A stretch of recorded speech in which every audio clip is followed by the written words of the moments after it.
Time for another update. We're getting down to trying to call all construction done, tools and equipment out, vacuum and sweep. That would be ideal. It's close, but we're not quite there yet. This wall between this unit and what is now the other one bedroom has been physically completed. It's been framed, and I put drywall, and then I got a sheet of beadboard, which is what's on here, and finished the crown mold, caulked the edges, put a piece of baseboard in and a piece of shoe molding, and everything's basically primed. It's a little light up there, and I started to head this way with caulk and filler on the crown molding, headed that way down the hall. There is that piece of crown and the end piece of crown to make. I haven't quite gotten back to that. This room needs a little bit of a massage. There's a few holes to fill where I relieved the buckling beadboard from the physical transformations that we have had in here, and set it back down, but those need to be caulked, and a few holes need to be filled. There's a little bit of flaky paint here and there.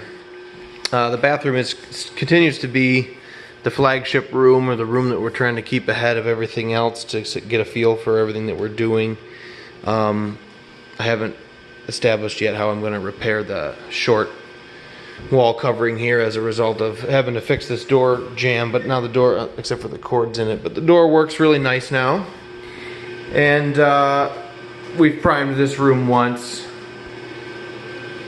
All the trim and baseboard and everything is complete all the way around the corner and over to there. I have to make a subfloor repair, but I'll do that before I do the flooring. The flooring will be the second to last thing that we do in here. The last thing being bringing in the vanity and setting it in place underneath the faucet, and the light fixture go on.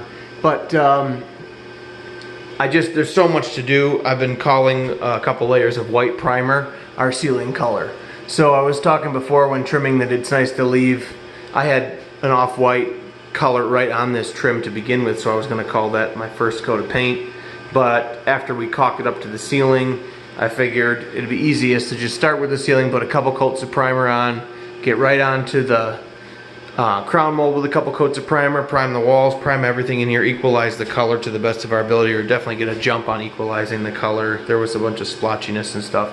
So now I am in fact putting coat number 1 of our actual trim color on the crown here. This is we got a gallon of this color in an ordinary house paint to save some money, and we're doing all the high out of reach trim with that. And then we got a quart of this color in an enamel hybrid that we will be doing the baseboard, the door jambs, and the doors with. It's the same sheen, however it's harder, and it's a nicer product to put on trim and things that get bumped, banged into when people move furniture, brushed up against or interacted with. You want to put an enamel on that, or at least a harder paint designed for trim and doors and stuff. In the kitchen, once again equalizing, getting this butter yellow tone. I did a coat inside all of the cabinets, underneath and on top around the corner, although on top of the shelves we're going to be putting contact paper, so it's not a big deal. But we're caulking, closing down, crumbling inside corners and cleaning them up and making them smooth, getting everything primed, getting this all primed and caulked in. I have a little bit of chair rail to make here and a little bit of chair rail to make for over there, but I felt like painting today, so we're just getting everything equalized white. This, I just have to slip this drywall back out from behind the window trim and add some shims so that when it comes back there is no lip here and it's more flat, it's more coplanar. And then that'll get some mud. I got the trim tied across though with a new piece of colonial baseboard and some shoe. This cupboard, I just got the doors standing in here to give a physical representation of what we plan on doing. Come on, fella. There we go. Woo. Get him, set him down.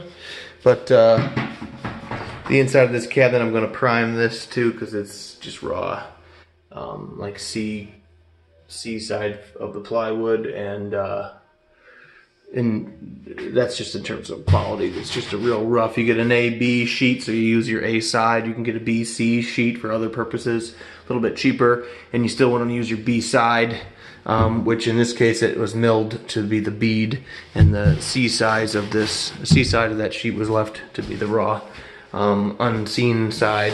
I had to dig a little bit of filler out of that little groove there, but overall this has been all sealed up, caulked. I don't know what I was smoking when I put the front of this on. I screwed right through there into the stick framing when I could have easily either screwed through this and sucked the 3/4 inch face down tightly from behind, or pin nailed. It's all right. I filled and sanded it, but I just remember in the middle of screwing it, it was just like the sheriff of Nottingham building his house in Sherwood Forest, that old Bugs Bunny cartoon. I was almost done and I just slowed down and went, "What are you doing, dummy?" So I made a few mistakes, but we took care of them, which is really what it's all about.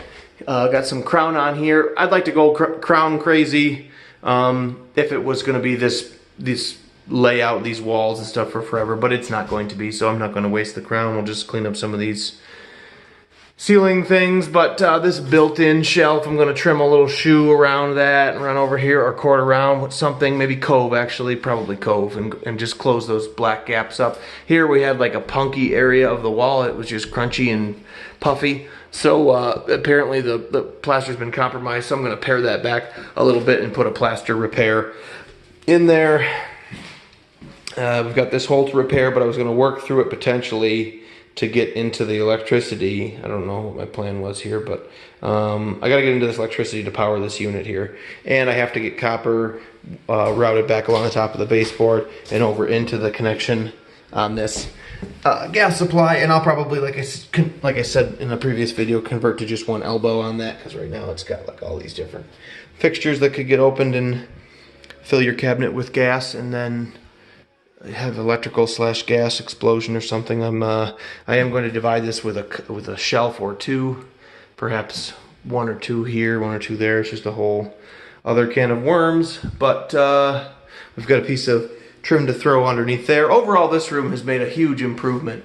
It certainly has texture and is not, none of these surfaces in here look like new drywall in a new build, but I actually feel that with nice bodywork and nice paint and no smells or any kind of decreposity here, like that, whatever you want to call that, it is more charming to have that kind of texture and to have plaster kind of texture happening on walls. So that's my story, and I'm sticking to it. And this putting a cursory coat of primer on here too does highlight a few areas that I'm trying to find some here, you know, that then all of a sudden little black dots and scars and marks jump right out at you, and you can come back with either a spackle product or a caulking product and seal them up. But that's where everything is now, and I've been holding off on the floor patches because I know that should go, knock on wood, no problem. But I guess the next thing we'll do is basically a walkthrough. Next big video will be the final video, so I just wanted to get in some footage here before everything just goes pow, hopefully, and really comes together. And I look forward to that in the next week or week and a half, hopefully, because we got to get this back on the market for July 1st. Okay, we'll see you.